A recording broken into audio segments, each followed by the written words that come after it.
Coordinate geometry का first exercise आपको video मिला होगा, फर्स्ट पार्ट इसका। और अब हम शुरू करेंगे सेकंड पार्ट, जो कि हमारे सेक्शन फॉर्मूले पे बेस्ड है। चलिए शुरू करते हैं। इसमें जो है हमारा सेकंड, यदि कोई लाइन या दो पॉइंटों के बीच एक लाइन ड्रॉ किया जाए ए बी, और एक दूसरा पॉइंट सी इसको किसी रेशियो में बांट दे। मान लीजिए ये m1 रहे और ये m2 रहे। पहला पॉइंट x1 y1 रहे, दूसरा पॉइंट x2 y2 रहे। तो जो ये पॉइंट निकलेगा, जो ये तीसरा पॉइंट जो इसको रेशियो में बांट रहा है, इसको मान लेते हैं x, y। तो इस पॉइंट को निकालने के लिए एक फॉर्मूला यूज किया जाता है जिसको सेक्शन फॉर्मूला बोला गया। सेक्शन फॉर्मूला कौन सा पॉइंट ये पता करवाएगा? सी पॉइंट ये मालूम करवाएगा। तो सी पॉइंट जो x, y है, इसके जो इक्वल टू में जो फॉर्मूला बनेगा m1 x2 plus m2 x1 upon m1 plus m2। देखिए m1 की वैल्यू आप यहाँ से रखेंगे और x2 इसके साथ। देखिए m1 आ रहा है तो x2 आ रहा है, m2 आ रहा है तो x1 आ रहा है। देखिए दोनों रिवर्स है, 2 पर 1, 1 पर 2। ये पहला पॉइंट निकलेगा। दूसरा इसी तरह से m1 y2 plus m2 y1 upon m1 plus m2। इसको एक और मतलब mn पे भी दिखाता है, कई सारे कुछ बुक में mn मानता है, लेकिन आप m1 m2 मानिएगा, आसानी रहेगी सॉल्व करने में। इसी फॉर्मूले पे हम लोग सारे क्वेश्चन को सॉल्व करेंगे। एक्सरसाइज 7.2 पूरा इसी फॉर्मूले पे बेस्ड है। चलिए क्वेश्चन नंबर फर्स्ट देखते हैं। Find the quadrant of the point which divide the join of -1,7 and 4,-3 in the ratio 2:3। तो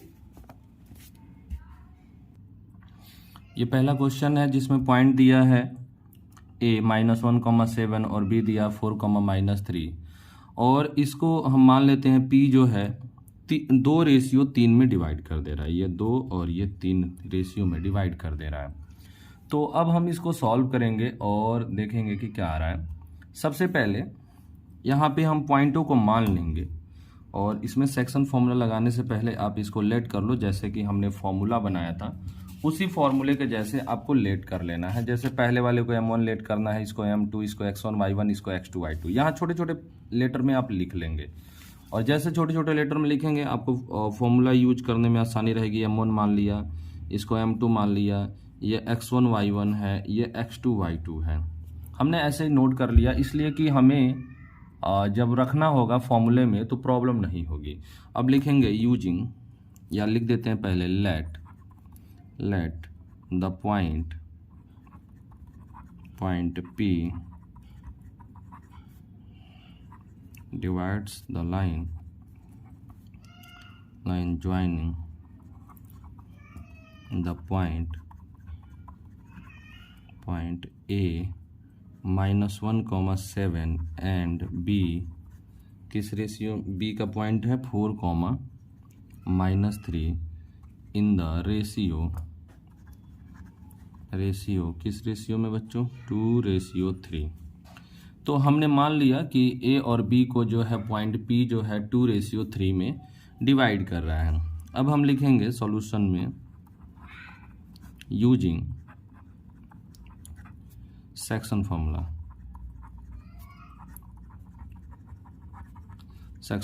तो सेक्शन फॉर्मूला यूज डायरेक्ट हम मतलब इसको लिख देते हैं सेक्शन फॉर्मूला को।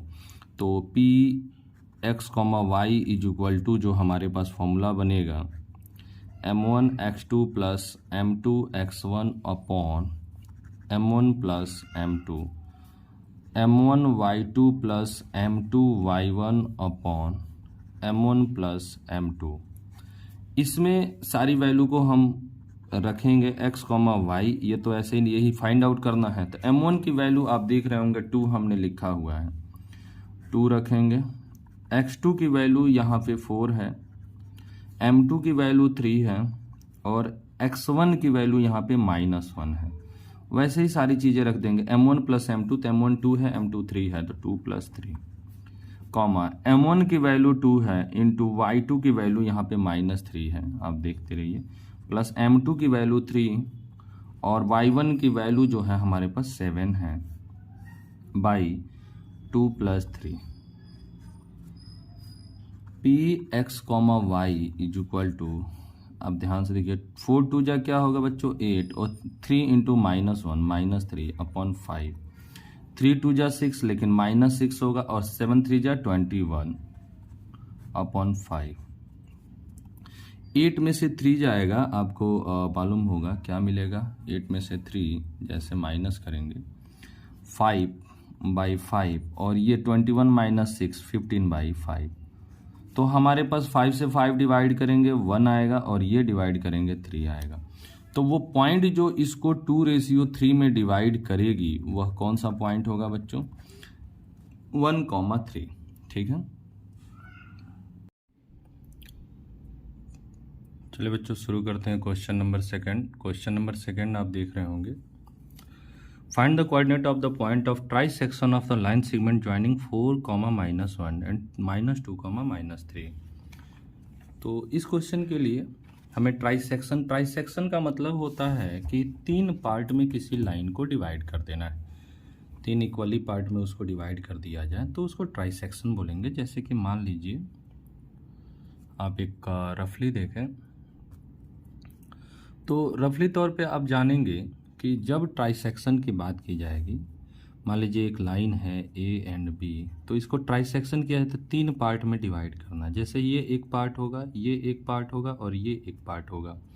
ठीक, तो हम पहले पॉइंट जो गिवन है उसको ले ले रहे हैं ए जो कि दिया है 4, -1, इसको ले ले रहे हैं बी जो कि दिया है -2, -3, और इस वाले पॉइंट को मैं ले रहा हूँ पी और इस वाले को क्यू। तो अब आपको ध्यान रखना है कि किस रेशियो में कब डिवाइड हो रहा है, और इसको लिखेंगे भी हम लोग, नोट डाउन करेंगे कि let the point P and Q be the points of trisection, ये मतलब ट्राइसेक्शन के पॉइंट हैं, okay, of the line joining A 4, -1 and B -2, -3। तो यहाँ ध्यान रखना है कि ये ए बी लाइन को 3 पार्ट में डिवाइड कर दे रहा है और डिवाइड करने वाला पॉइंट P और Q है। तो आप ध्यान से देखेंगे इसमें, हेंस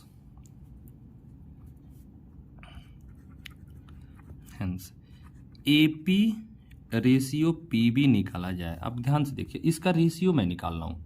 सबसे पहले किसका रेशियो निकाल रहा हूँ बच्चों, AP का रेशियो यहाँ से देखेंगे आपका 1 है, और आगे आपके पास क्या है बच्चों, PB, यहाँ से यहाँ तक। तो ये रेशियो यहाँ से यहाँ तक AP का रेशियो जो है ये 1 होगा, और यहाँ से लेके यहाँ तक का रेशियो मैं देखूँ तो 1 और 1 कितना हो जाएगा, 2 हो जाएगा। तो AP एंड PB का जो रेशियो होगा 1:2 होगा। ठीक, तो इसमें हमें सेक्शन फॉर्मूला यूज करना है, तो लिखेंगे यूजिंग सेक्शन फॉर्मूला। क्या होता है सेक्शन फॉर्मूला, आपको पता है और हमने लिखवाया भी था, तो उसको डायरेक्ट हम यूज कर रहे हैं या लिख दे रहे हैं एक बार, वो सही रहेगा। m1x2 plus m2x1 upon m1 plus m2 comma m1y2 plus m2y1 upon m1 plus m2। ये हमारे पास सेक्शन फॉर्मूला हो गया। अब हमें किस पॉइंट का क्वाड्रेंट पता करना है, P का क्वाड्रेंट पता करना है, तो लिखेंगे कि द कोऑर्डिनेट्स ऑफ P। तो P का कोऑर्डिनेट पता करने के लिए सारी वैल्यू आपको पता है, इसमें इसी में से हमें उठा के रखनी है। ठीक है, पहले पॉइंट को हम x1 y1 लेंगे और इसको x2 y2 लेंगे। ये पॉइंट हमारा x1 y1 होगा, ये वाला x2 y2 होगा। तो चलिए रखना शुरू करते हैं। और ये देखिए इस पॉइंट के लिए P के लिए ये M1 है और P के लिए ये M2 है। तो रखना शुरू करते हैं। M1 की वैल्यू आप देख रहे होंगे यहाँ 1 है, 1 रखिए। X2 की वैल्यू -2 है, यहाँ -2 प्लस M2 की वैल्यू 2 है, ये M2 है बाबू। M2 की वैल्यू 2 इंटू X1 की वैल्यू यहाँ पे 4 दिया है और M1 प्लस M2, तो M1 की वैल्यू 1 रखेंगे और M2 की वैल्यू 2 रखेंगे, ठीक है। अब आप फिर से यहाँ रखिए M1 की वैल्यू 1 और Y2 की वैल्यू आप -3 देख रहे हैं यहाँ पे, है ना। और M2 की वैल्यू यहाँ पे दिख रहा है 2 और Y1 की वैल्यू यहाँ पे -1 अपॉन M1 प्लस M2। अब आप इसको सिंप्लीफाई करेंगे, -2 इंटू 1 -2 और 2 4 जा 8 और बाई 3, और इसको देखेंगे -3 -2 अपॉन 3। इसको सिंप्लीफाई करिए 6/3 और ये आएगा -5/3। ये हो जाएगा 6/3 2 और ये हो जाएगा -5/3। तो ये जो क्वाड्रेंट निकला है, ये जो पॉइंट निकला है वो किसका है बच्चों? क्वाड्रेंट्स ये P का है। जो ये P पॉइंट है इसका क्वाड्रेंट्स निकाल के हमने लिखा है, क्या आया है 2, -5/3। अब हम इसी तरह से Q का निकालेंगे। तो Q के लिए आप देखिए, Q के लिए आप Q के लिए ध्यान दीजिए, यहाँ से यहाँ तक ये Q के लिए यहाँ से लेके यहाँ तक ये Q है, तो M1 हो जाएगा 2 और M2 हो जाएगा 1, ठीक है। तो चलिए Q के लिए अब निकालते हैं। तो लिखेंगे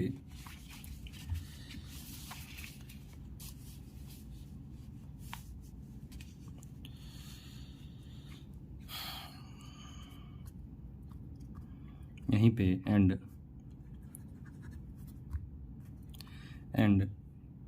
AQ ratio QB, AQ ratio QB कितना होगा बच्चों? AQ रेशियो QB जो होगा वो होगा 2:1। देखिए AQ की वैल्यू यहाँ से यहाँ तक 2 होगी और QB की वैल्यू 1 होगी, क्योंकि आप रेशियो ध्यान दे रहे हैं। अब हमें फिर से सेक्शन फॉर्मूला यूज करना है और वो सेक्शन फॉर्मूला Q के लिए यूज करना है इस बार, और क्वाड्रेंट Q का निकालना है। तो लिखेंगे यहाँ पे द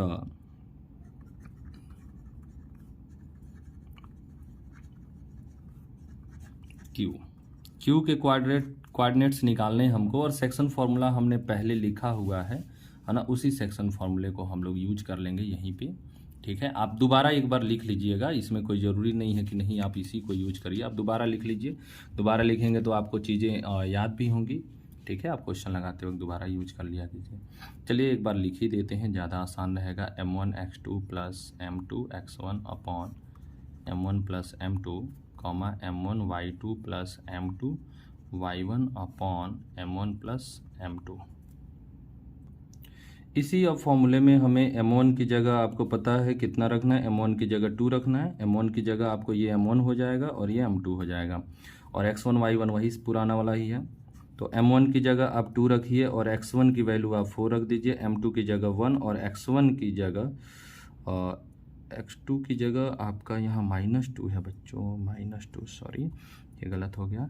M2 की जगह 1 हो गया और X1 की जगह 4 अपॉन ये हो जाएगा 2 + 1, कॉमा इसी में M1 की जगह आप रखिए 2 और Y2 की जगह -3 प्लस M2 की जगह 1 और Y1 की जगह -1 अपॉन 2 + 1। इसको सॉल्व करेंगे, -2 × 2 -4 + 4 अपॉन 3 और ये -6 -1 अपॉन 3। ये देखेंगे ये 0 हो जाएगा, क्योंकि -4 और +4 क्या होता है 0, मतलब 0/3 0 ही आएगा, और -7/3। तो इसमें जो 2 पॉइंट आपको पता करने थे, P और Q की पॉइंट पता करना था। तो P का पॉइंट आपने पहले वाले पेज पे पता किया था हमने, 2, -5/3 था, और Q का पॉइंट अभी हमने पता करके बताया, क्या आया बच्चों 0, -7/3। क्वेश्चन नंबर 4 देखते हैं। Find the ratio in which the line segment joining the point -3, 10 and 6, -8 is divided by -1, 6, ठीक है। इसमें रेशियो पूछ रहा है, और कभी भी हमें रेशियो जब निकालना रहेगा तो हम इसको पहले जो दिया हुआ है गिवन वो नोट कर लेते हैं। आप भी अक्सर पहले गिवन कॉपी पे नोट कर लेंगे, तब क्वेश्चन को आगे शुरू करेंगे। तो दिया है, एक पॉइंट दिया है जिसका नाम है -3, 10, और B पॉइंट दिया है जिसका नाम है और 6, -8, और एक बीच में पॉइंट जो इसको डिवाइड कर रहा है उसका नाम ले रहे हैं -1,6। तो रेशियो जब भी आपसे पूछेगा, कभी भी इसका रेशियो पूछे तो रेशियो बताने के लिए आपको K रेशियो 1 मानना है। कभी भी रेशियो आपको K रेशियो 1 मानना है, और इसको लिख देंगे हम लोग। कैसे लिखेंगे? Let the point P -1,6 divide the line segment क्या है बच्चों? ज्वाइनिंग A -3, 10 एंड B क्या है? 6, -8, ठीक, इंटू किस रेशियो में बच्चों? K ratio 1। तो यहाँ भी हमें सेक्शन फॉर्मूला यूज करना, और सेक्शन फॉर्मूला यूज करके भाई इसको बताना है। तो लिखेंगे यूजिंग सेक्शन फॉर्मूला।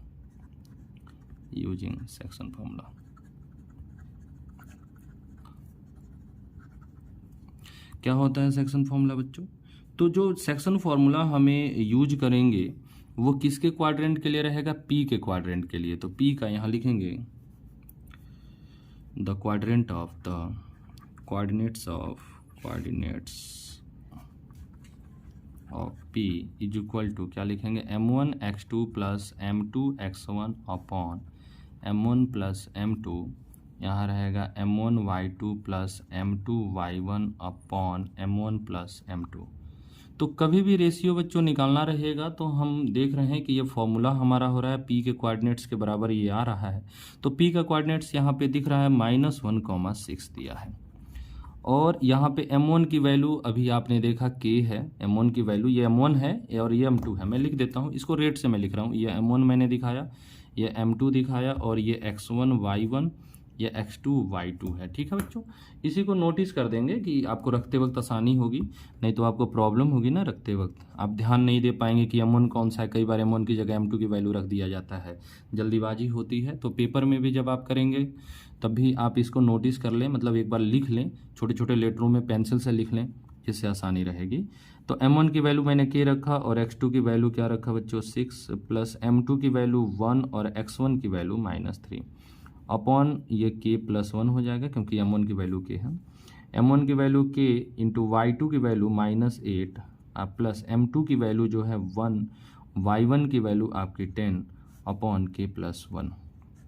देखो बच्चों, अब आप इसको सॉल्व करेंगे। -1,6 इज इक्वल टू ये कितना होगा? 6K -3 अपॉन K प्लस 1, और ये आएगा -8K और प्लस 10 अपॉन K प्लस 1। तो आप ध्यान से देखेंगे तो ये वैल्यू x के लिए है और ये वैल्यू y के लिए है। जब आप इसको कंपेयर करेंगे तो ये वैल्यू आपको x इसके लिए मिलेगी -1, और ये वैल्यू y के लिए मिलेगी। तो लिखेंगे ऑन कंपेयरिंग क्या हो जाएगा? 6K -3 by K plus 1 is equal to -1। तो इसी को सॉल्व कर देते हैं और इसको कंपेयर करेंगे तो ये वैल्यू इसके बराबर है। तो ज़रूरत है तो आप कंपेयर कर लें, कोई ज़रूरत नहीं है, और एक ही से निकल जाएगा। तो ज़रूरी क्या है? दोनों को कंपेयर करके निकालने की। आप इसको भी सॉल्व कर सकते हैं, इसको भी सॉल्व कर सकते हैं। चलिए, तो मैंने एक सॉल्व करना और एक ही से निकल जाएगा। K का इधर मल्टीप्लाई करें तो 6K -3 is equal to -K plus 1। 6K -3 is equal to -K minus 1। अब सबको भाई नंबर को एक तरफ और जो वेरिएबल है उनको एक तरफ कर लेते हैं। ये K इधर आ जाएगा तो 6 के पहले से है, ये कितना हो जाएगा बच्चों? 7K, और 3 उधर जाएगा तो 3 - 1 इज इक्वल टू 2। तो 7K इज इक्वल टू 2 आ गया। तो K इज इक्वल टू कितना है बच्चों? 2/7। तो जो ये K इज इक्वल टू 2/7 आ रहा है बच्चों, इसी को यहाँ आप ध्यान देंगे, इस तरफ ध्यान देंगे। K इज इक्वल टू 2/7 आ रहा है, तो यही K इज इक्वल टू ही समझ लीजिए m1/m2 होता है। तो ये हो जाएगा 2/7। तो m1 रेशियो m2 जब आप लिखेंगे तो 2/7 लिखेंगे। ठीक है बच्चों, आपको ध्यान आएगा। इसको भी सॉल्व करेंगे बच्चों तो K इज इक्वल टू उतना ही आएगा, 2/7 ही आएगा, और m1 m2 की रेशियो जो आएगा 2:7 ही आएगा। ठीक है, उम्मीद करते हैं आपको समझ में आ रहा होगा। और आप अगले वीडियो के लिए भी चैनल को वो सब्सक्राइब करके रखें और उसको नोटिफिकेशन आता रहेगा, क्योंकि ऐसे और जो चीज़ें आपको नहीं समझ में आ रही हैं तो आप कमेंट भी करके बताएं कि कहाँ आपको प्रॉब्लम हो रही है, और भरसक कोशिश की जाएगी, पूरी कोशिश की जाएगी जहाँ आपको प्रॉब्लम हो रही है उसको दूर करने के लिए। ठीक है, चलिए अगले क्वेश्चन पे चलते हैं। आपके इस चैनल पे और भी बहुत सारे चैप्टर आने वाले हैं, तो आप कंटिन्यू बने रहें। और जितनी कोशिश हम कर रहे हैं कि बहुत सारे आपके लिए अच्छे अच्छे चैप्टर हैं, और भी जो बहुत इंपॉर्टेंट चैप्टर हैं वो भी हम आपके लिए सॉल्व करके इस पे लेके आएँ। तो आप चैनल को सब्सक्राइब करके रखेंगे, जिससे कि जब भी आपके पास नया इन्फॉर्मेशन आएगा तो आपको मालूम चल जाएगा कि हाँ ये चैप्टर अपलोड हो रहा है। ठीक है, चलिए अगले क्वेश्चन पे चला जाए। अगला क्वेश्चन भी बहुत अच्छा और बहुत इंपॉर्टेंट है, ऐसे क्वेश्चन अक्सर पेपर में भी आते हैं। क्वेश्चन बोल रहा है 5 number, find the ratio in which the line segment joining A 1, -5 और B -4, 5 is divided by x axis. आपको यहीं पे थोड़ा सा ट्विस्ट कर दिया क्वेश्चन को कि जो डिवाइडेड हो रहा है यहाँ पे, आप पहले क्वेश्चन में जब आपने देखा इसके पहले वाले में, तो ये डिवाइडेड हो रहा था -1,6 से, आपको दिख रहा होगा वीडियो में, -1,6 से डिवाइड हो रहा है। लेकिन इस क्वेश्चन में बोल रहा है कि ये एक्स एक्सिस से डिवाइड हो रहा है। ये वाले पॉइंट को आपको ध्यान रखना है कि एक्स एक्सिस से डिवाइड हो रहा है। Also find the quadrant of the point of division. तो पूछ रहा है कि वो कौन सा पॉइंट है जो डिवाइड कर रहा है इसको। चलिए अगले क्वेश्चन, अगले पेज पे इसको भी सॉल्व करते हैं। इसको पहले बना लेते हैं, चीज़ों को लिख लेते हैं जो गिवन है। तो सबसे पहले हमारे पास पॉइंट जो दिया हुआ है, पहले पॉइंट को ए मान लेते हैं और इसका पॉइंट लिख लेते हैं 1, -5 जो कि बुक में दिया हुआ है, और बी पॉइंट को मान लेते हैं, दिया है 4, 5। ठीक है, और जो देखिए यहाँ पे जो डिवाइड कर रहा है इन दोनों को, ए और बी को जो डिवाइड कर रहा है उसको हम पी मानेंगे। ठीक, लेकिन जो एक्स एक्सिस डिवाइड कर रहा है तो आप ध्यान रखिएगा x,0 होगा, क्योंकि कभी भी एक्स एक्सिस आप बनाते हैं, आप देखते हैं एक्स एक्सिस का पॉइंट जो होता है हमेशा x,0 के फॉर्म में होता है। मतलब एक्स एक्सिस पर y क्या होता है बच्चों, 0 होता है। और ऐसे ही y एक्सिस की बात करेंगे तो y एक्सिस पे x 0 होता है। तो आप इस चीज़ को 9th में पढ़े होंगे, और 10th में भी आपके पास ये चीज़ें बताई गई होंगी कि एक्स एक्सिस पे आप कोई भी पॉइंट मानेंगे x,0 के फॉर्म में होगा। तो हम मान लिए इसको, और इसको एक बार लिख भी लेते हैं। चीज़ों को लिख लेने से चीज़ें स्टेबल हो जाएंगी। और पेपर में भी आपको जब भी बोर्ड का पेपर लिखेंगे वहाँ भी लिखना जरूरी है। Let the line segment joining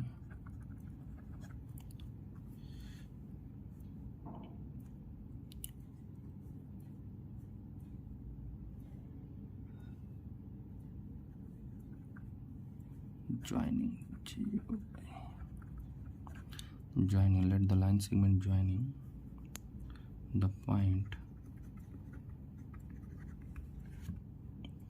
-1, -5 जो कि ए पॉइंट है, and B -4, 5 each divided by x axis at point P x,0 into ratio मान लेते हैं k/1। तो चलो बच्चों, इसमें जो रेशियो मैंने माना k/1 में डिवाइड कर रहा है, और कौन सा पॉइंट डिवाइड कर रहा है, एक्स एक्सिस डिवाइड कर रहा है, इसीलिए एक्स एक्सिस डिवाइड कर रहा है, इसीलिए उस पॉइंट को हमने माना है x,0। फिर इसमें सेक्शन फॉर्मूला हम लोग यूज करेंगे, लिखेंगे यूजिंग सेक्शन फॉर्मूला। तो सेक्शन फॉर्मूला जो क्वाड्रेंट होगा वो p के कोऑर्डिनेट्स के लिए ये सेक्शन फॉर्मूला यूज होगा, क्योंकि p ही इसको डिवाइड कर रहा है k/1 में। तो चलिए लिखेंगे कोऑर्डिनेट्स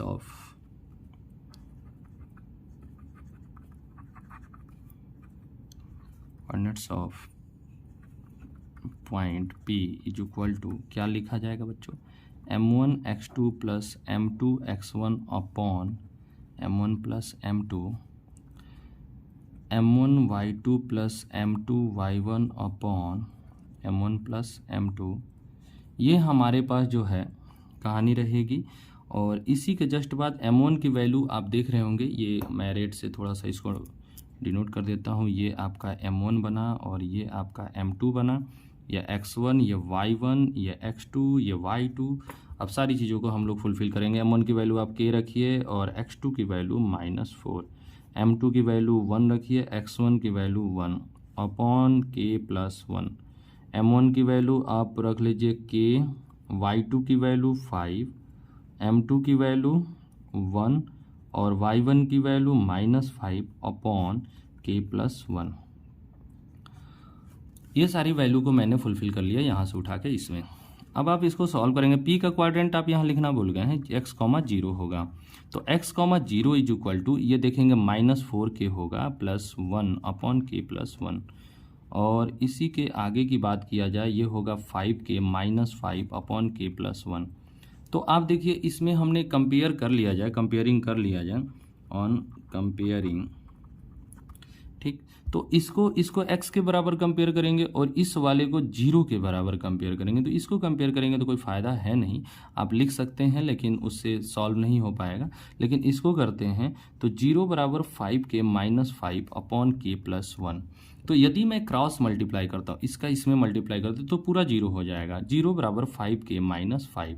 तो आप गौर से देखिए 5 को दूसरी तरफ भेज दीजिए, 5k बराबर 5, तो k इज इक्वल टू क्या आ जाएगा बच्चों, 5/5 कितना हो जाएगा, 1 हो जाएगा। देखिए जब 5 को नीचे भेजेंगे डिवाइड होके 1 हो जाएगा। तो अभी बताया हूँ k का मतलब ही होता है m1/m2, m1/m2। तो ये कितना आया है 1/1, तो m1/m2 का क्या हो जाएगा 1:1, ठीक है। चलिए उम्मीद करते हैं आपको ये बातें समझ में आ रही होंगी। चलिए अगले क्वेश्चन पे चलते हैं, छठे नंबर पे। चलिए बच्चों छठा नंबर क्वेश्चन देखते हैं। If 1, 2, 4, y, x, 6 and 3, 5 are the vertex of parallelogram. देखिए पैरेललोग्राम होता क्या है, पैरेललोग्राम आप जानते होंगे कि ऐसा क्वाड्रिलेटरल जिसके आमने सामने के साइड जो होते हैं वो पैरेलल होते हैं और इक्वल भी होते हैं, ठीक है। इनके डायगोनल एक दूसरे को बाइसेक्ट करते हैं, ठीक है। ये भी इनकी प्रॉपर्टी है। प्रॉपर्टी यदि आप नहीं जानते तो प्रॉब्लम होगी। तो देखिए इसी तरह से वर्टेक्सेस हैं और पता करना है x, y क्या होगा। चलिए ठीक है, इसको भी शुरू करते हैं। बहुत आसान क्वेश्चन है और ऐसे क्वेश्चन छोटे छोटे पेपर में ऐसे मतलब टेस्ट वेस्ट में अक्सर डाले जाते हैं। तो बोर्ड में भी ये क्वेश्चन आया हुआ है, तो आप ध्यान रखेंगे। चलिए पैरेललोग्राम देखिए भाई, एक मैंने छोटा सा पैरेललोग्राम ड्रॉ कर लिया, ये बना लिया, ठीक। इसका नाम रखा है ए, ये बी, ये सी और ये डी। ए का पॉइंट दिया है 1, 2, बी दिया है 4, y, सी दिया है x, 6 और डी दिया है 3, 5। चलिए ये दिया हुआ है और इसके डायगोनल बनेंगे बी डी एंड ए सी, और मान लेते हैं ये वो पे काट रहा है, ठीक है, एक दूसरे को। तो चलिए गिवन डैट में लिख देते हैं। गिवन डैट क्या दिया है, पॉइंट क्या दिया है, ए दिया है 1, 2, बी दिया है 4, y, सी दिया है x, 6 और डी दिया है 3, 5 are vertices of a parallelogram. तो ये वर्टिसेस मान लिए हम पैरेललोग्राम का है ना। तो चलिए भाई इसको सॉल्यूशन डालते हैं और इसका सॉल्यूशन से पहले आपको कुछ कॉन्सेप्ट बताएंगे और उस कॉन्सेप्ट को भी आपको ध्यान रखना है, वही इसमें यूज होगा। और इसलिए अभी बता रहे हैं क्योंकि जैसे क्वेश्चन में यूज हो और तभी आपको ज़्यादा समझ में आएगा। पहले बताने से आप भूल जाते हो, फिर याद दिलाना पड़ता है। तो अभी आप देखिए कैसे ये यूज हो रहा है।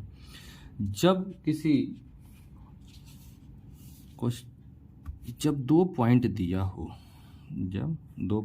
हो, ये x1, y1 और ये दिया हो x2, y2 और ये बीच का पॉइंट रहे, मतलब मिड पॉइंट ए बी का ये मिड पॉइंट हो, मिड पॉइंट मान लेते हैं x, y हो। तो इसको कैसे सॉल्व करना होता है और इसको कैसे सॉर्ट आउट करना होता है, तो इसको बोलते हैं मिड पॉइंट फॉर्मूला। क्या होगा मिड पॉइंट फॉर्मूला, क्या होगा x, y is equal to होगा x1 प्लस x2/2 और y1 plus y2/2। Mid point का मतलब है कि ये दोनों के बीच का पॉइंट हो, तब ये फॉर्मूला यूज होता है। तो उसी तरह से आपको ये जानना होगा कि जब कोई पैरेललोग्राम है उसका डायगोनल एक दूसरे को बाइसेक्ट करते हैं इक्वली, मतलब जितना ये है उतना ही ये है, मतलब ओ बी जितना है उतना ही ओ डी है, जितना ए ओ है उतना ही ओ सी है।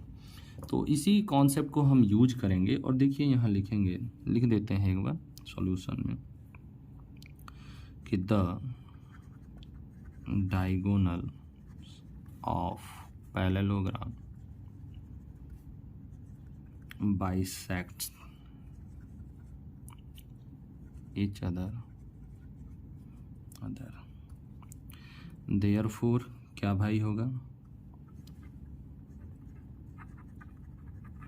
Coordinates of mid point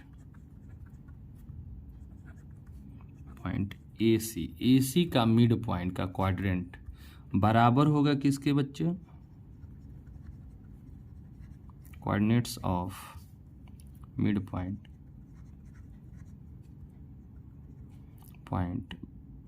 B D. ठीक, चलिए तो coordinate of mid point A C का मिड पॉइंट है ओ, इसका क्वाड्रेंट बराबर होगा mid point of B D. तो चलो भाई लगाते हैं फॉर्मूला दोनों का सेम ही लगेगा और दोनों में फॉर्मूला भले सेम रहेगा लेकिन पॉइंट अलग अलग भरे जाएंगे। x1 plus x2/2 y1 plus y2/2 बराबर होगा ये x1 प्लस x2/2 के और y1 प्लस y2/2 के। कैसे बच्चों, क्योंकि ये देखिए AC का मिड पॉइंट आपका O है, BD का भी मिड पॉइंट O है, दोनों सेम होगा, दोनों का क्वाड्रेंट क्या होगा, इक्वल होगा। तो इसीलिए आप देखिए जब AC का आप रखने जा रहे हैं तो AC के पॉइंट को x1 y1 मानिए, ये x2 y2, और जब आप BD का रखने जाएंगे तो B कहाँ है भाई, यहाँ है x1 y1 और ये क्या हो जाएगा x2 y2। तो आप जो पॉइंट रखने जा रहे हैं उसी में से आपको सारे x1 y1 x2 y2 की वैल्यू उठा कर रखनी है। तो x1 की वैल्यू यहाँ 1 है और x2 की वैल्यू x/2, y1 की वैल्यू 2 है और ये 6/2। इसी तरह से x1 की वैल्यू यहाँ पे 4 है और 3/2, यहाँ y1 की वैल्यू y है प्लस 5/2। अब आपको ध्यान रखना है ये वाली वैल्यू इसके इक्वल होगी, ये वाली वैल्यू इसके इक्वल होगी, क्योंकि दोनों तो सेम ही क्वाड्रेंट हैं।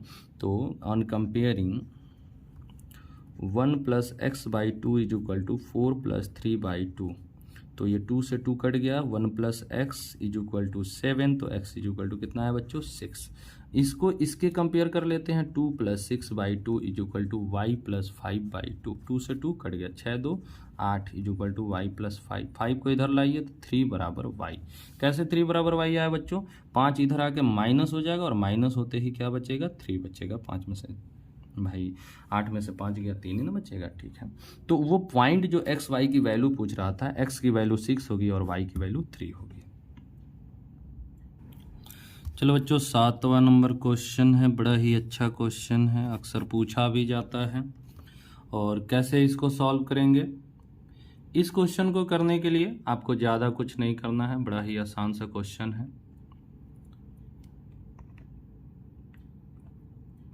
एक मिनट बच्चों,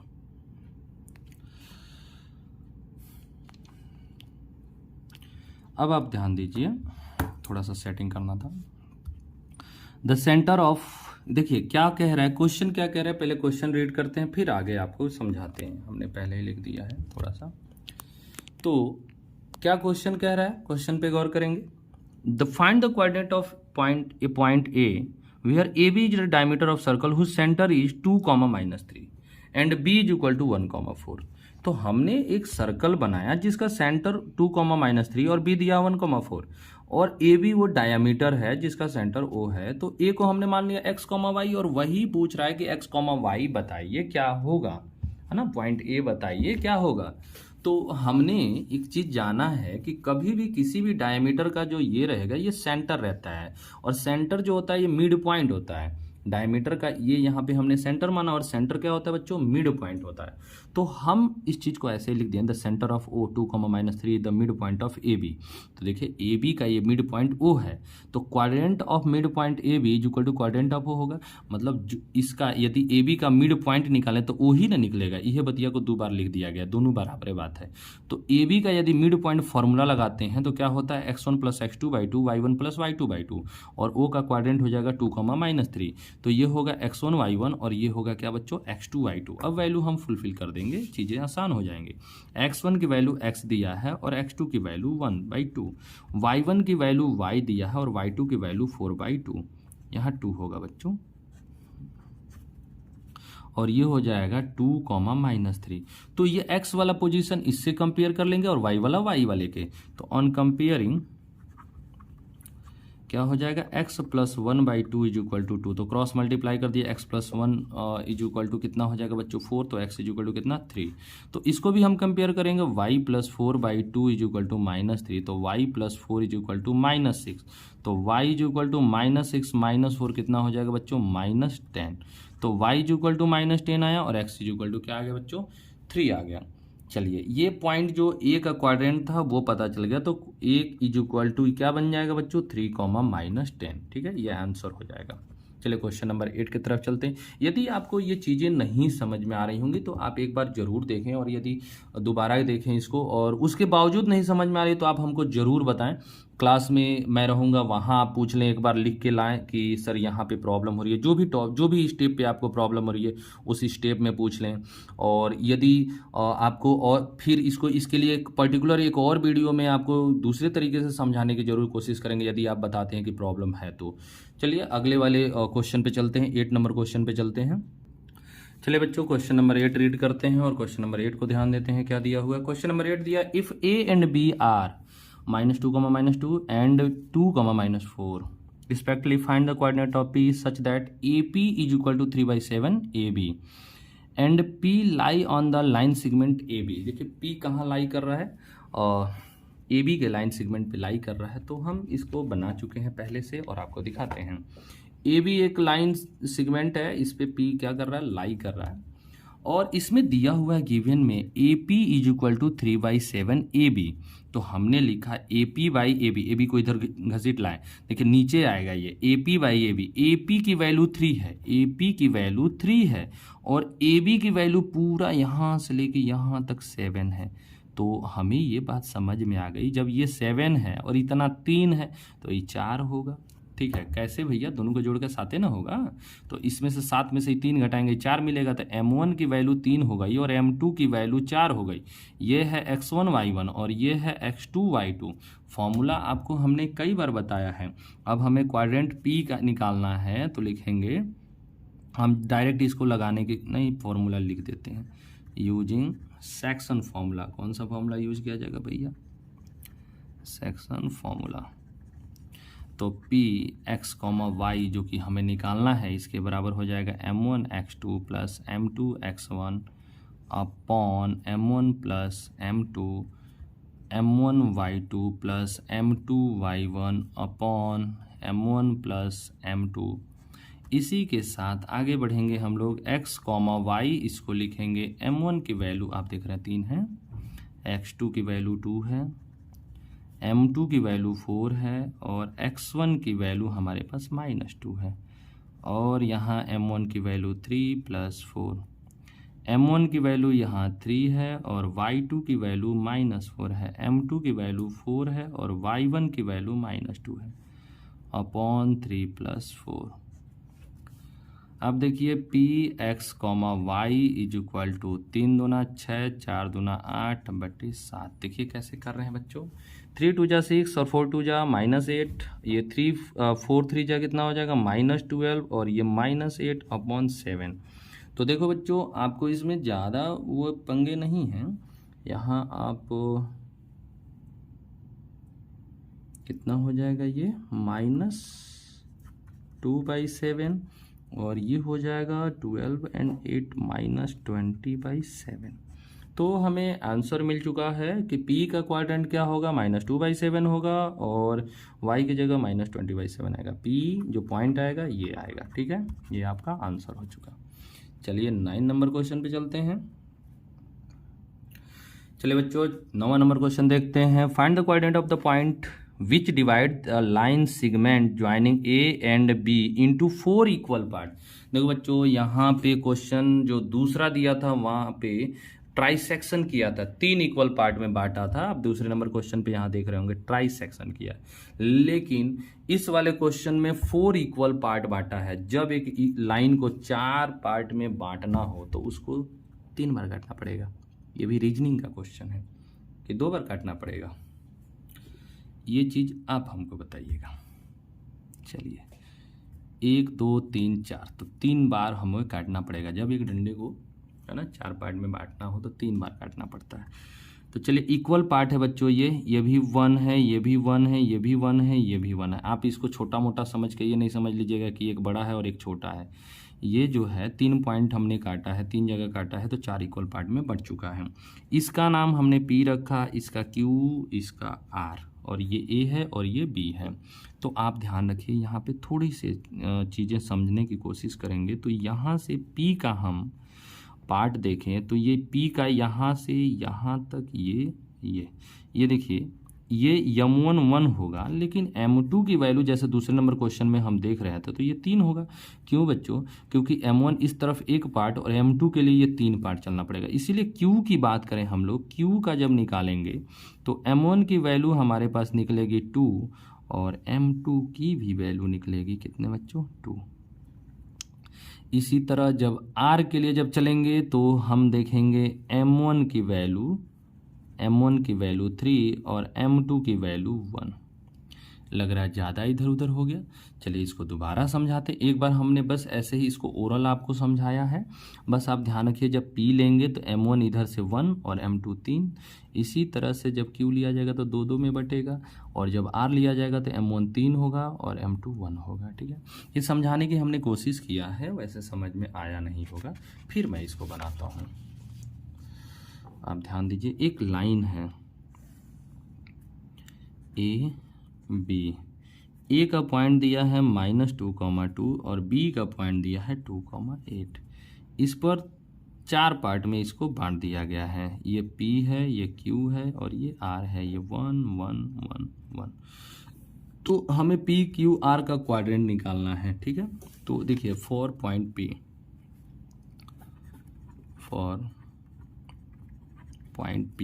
P के लिए बात करते तो P के लिए M1 की वैल्यू होगी 1 और M2 की वैल्यू होगी कितनी बच्चों?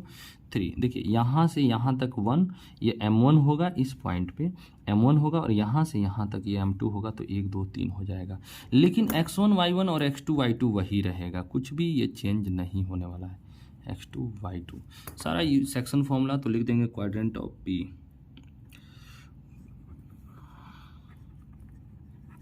Coordinates of P। तो P का कोऑर्डिनेट निकालने के लिए फॉर्मूला वही वाला लगा देते हैं। क्या होता है? M1 X2 plus M2 X1 upon M1 plus M2, और ये होगा M1 Y2 plus M2 Y1 upon M1 plus M2। आप इसके आगे चलते हैं। M1 की वैल्यू 1 दिया हुआ है और X2 की वैल्यू यहाँ पे 2 दिया है। M2 की वैल्यू क्या मिला है बच्चों? 3, और X1 की वैल्यू -2 अपॉन 1 + 3।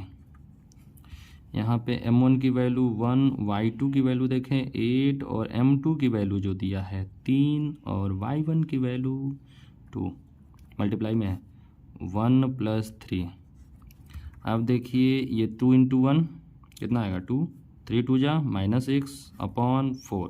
अरे 3 + 1 जोड़ रहे हैं, 8 एकम 8 और 3 दूना 6 और 3 + 1 4। -6 + 2 -4 अपॉन 4। 8 और 6 कितना होता है भाई? 14/4। ये कटा -1 और ये आया 7/2। तो ये क्वाड्रेंट हमारा P का निकला है बच्चों, है ना। इसी तरह से हम Q भी निकालेंगे और R भी निकालेंगे।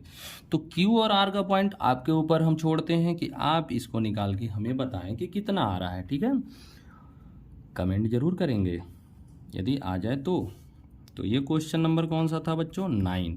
और यदि आपको नहीं आ रहा है तो भी बताएं। चलिए एक पॉइंट और निकाल ही देते हैं, यहाँ साइड में हम निकाल रहे हैं, है ना। Q का पॉइंट यहाँ पे निकाल रहे हैं, तो लिख देते हैं यहाँ कोऑर्डिनेट्स ऑफ Q। सीधे हम डायरेक्ट इसी फॉर्मूले में रख देते हैं। लेकिन Q के लिए जो होगा M1 जो होगा 2 होगा, और M2 भी जो होगा 2 ही होगा। M2 की भी वैल्यू कितनी होगी बच्चों? 2 होगी। तो आप जो है यहाँ पे कोऑर्डिनेट ऑफ Q भी निकालिए, R भी निकालिए। चलिए निकालिए, कुछ आप लोग भी करिए, और चलते हैं हम अगले क्वेश्चन पे। एक 10 नंबर क्वेश्चन है, 10 नंबर क्वेश्चन बताते हैं, और उसी के साथ ये एक्सरसाइज समाप्त हो जाएगा। क्वेश्चन नंबर 10 क्या कहता है?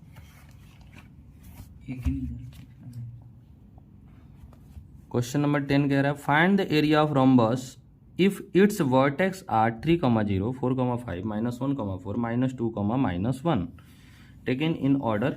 ये दिया हुआ है कुछ फॉर्मूले और में एरिया ऑफ रोम्बस निकालने के लिए। तो चलिए सबसे पहले रोम्बस बनाते हैं।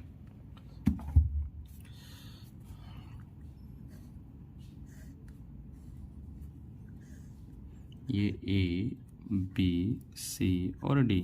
ए का पॉइंट दिया हुआ है 3, 0, बी का पॉइंट 4, 5 और सी का पॉइंट -1, 4 और डी का पॉइंट दिया -2, -1। तो रोम्बस का सबसे पहले डायगोनल निकाल लेते हैं और इसी का मल्टीप्लाई इसका एरिया निकाल देता है। तो डायगोनल निकालने के लिए डायगोनल ऑफ ए सी लिखेंगे हम लोग। लिख देते हैं सबसे पहले the vertices of rhombus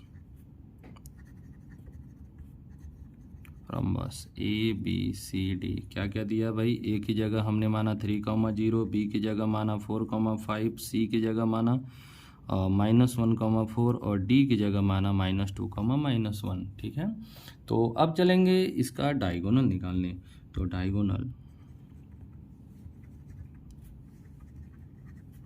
of A C is equal to square root of, distance formula लगाएंगे बच्चों।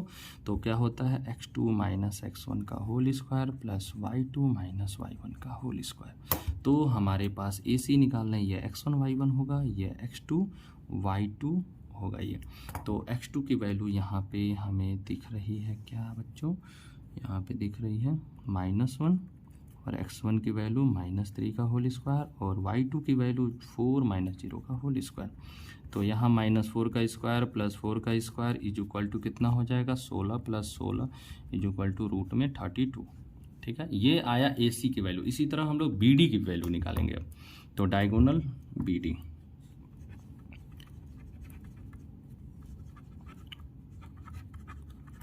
इसके लिए भी फॉर्मूला लगेगा x2 - x1 का whole square plus y2 - y1 का होल स्क्वायर। ये ऊपर का निकला है बच्चों यहाँ तक। ठीक है, इसके नीचे मैं सॉल्व कर रहा हूँ।